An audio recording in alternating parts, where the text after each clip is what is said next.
என்கிட்ட வந்து டாக்ஸ் முக்கியமா மனுஷங்க முக்கியமானு கேட்டீங்கன்னா நான் ஃபர்ஸ்ட் எனக்கு மனுஷங்கள தான் சொல்லுவேன். நான் எவ்வளவு பெரிய டாக் லவரா இருந்தாலும் என்ன பொறுத்த வரைக்கும் ஹியூமன் பீங்ஸ் தான் ஃபர்ஸ்ட். நீங்க நிம்மதியா இருந்தாலும் டாக்ஸ் நிம்மதியா வச்சுக்க முடியும். உங்களோட நிம்மதியை தொலைச்சிட்டு டாக் நிம்மதியா வச்சுக்கணும்னு நினைச்சீங்கன்னா நடக்காத காரியம். டாக்ஸுமே ஒரு ஸ்டேஜ்ல கஷ்டப்பட ஆரம்பிப்பாங்க. அந்த ஸ்டேஜ்க்கு எனக்கு போய் டாக்ஸ் தள்ளிடாதீங்க. ட்ரைனிங் முடிச்சு 8 மந்த்ஸ்க்கு அப்புறம் வந்து இவங்க ஃபேமிலில இருந்து பிரிஞ்சு இருக்காருனால வந்து சார் கொஞ்சம் டிப்ரெஸ்டா இருக்காரு. பட் அதுல இருந்து வெளியே வந்துட்டாரு. இருந்தாலுமே வந்து அவருக்கு அந்த ஒரு ஃபீல் இருக்கு, என் அப்பா அம்மா என்ன தள்ளிட்டு போயிட்டாங்க அப்படின்னு. பட் இவருக்கு தெரியும் திரும்பி கூப்பிட வந்துருவாங்கன்னு. நம்ம இப்ப பார்க்க போறது யாருன்னு பாத்தீங்கன்னா இவர் பேர் வந்து பைரவ். நம்ம கிட்ட ஏற்கனவே ட்ரைனிங் வந்த டாக்.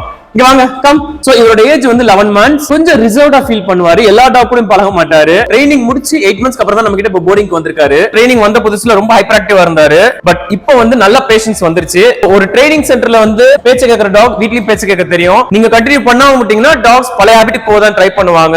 இவர் கொடுக்குற ட்ரீட்ஸ் பாத்தீங்கன்னா ஓட்ஸ் அண்ட் பிரான்ஸ். இது அமேசான்ல அவைலபிளா இருக்கு. தாராளமா நீங்க அங்க போய் பர்ச்சேஸ் பண்ணிக்கலாம். இந்தாங்க ஜம்ப். நீங்க ஊருக்கு போகும்போது டாக் எங்கயா விட்டுட்டு போகணும்னு நினைக்கிறீங்கன்னா போர்டிங் சென்டர்ல விட்டுட்டு போங்க. என்னைக்குமே ஒரு விஷயம் ஞாபகம் வச்சுக்கோங்க, டாக்ஸ்க்காக உங்க லைஃப் சாக்ரிஃபைஸ் பண்ணாதீங்க. நீங்க சாட்டிஸ்ஃபைடா இருந்தா மட்டும்தான் டாக்ஸையும் நீங்க சாட்டிஸ்ஃபைட் ஆக்க முடியும். அவங்களுக்காக வந்து நீங்க ஊருக்கு போறதுல இருந்து உங்களோட ஒர்க்ல இருந்து எல்லாத்தையும் சாக்ரிஃபைஸ் பண்ணீங்க அப்படின்னா ஒரு ஸ்டேஜ்ல அது உங்களுக்கு பேக் ஃபயர் ஆகும். அந்த விஷயமே உங்களுக்கு ட்ரிகர் ஆகும். இதுல என்ன ஆகும் அப்படின்னா ஃபேமிலிக்குள்ள இஷ்யூஸ் நிறைய வர ஆரம்பிக்கும், சண்டைகள் வர ஆரம்பிக்கும். இவங்களுக்காக நீங்க என்ன ஊருக்கு கூட்டு போகாம இருக்கீங்களா, இவங்களுக்காக நம்ம எங்கேயுமே போகாம இருக்கணுமா, இந்த ஒரு பேச்சு என்னைக்குமே ஃபேமிலிக்குள்ள வந்துடவே கூடாது. 6 டேப்லெட் கொடுத்துட்டு அதுக்கப்புறம் போர்டிங் சென்டர்ல போய் விடுங்க.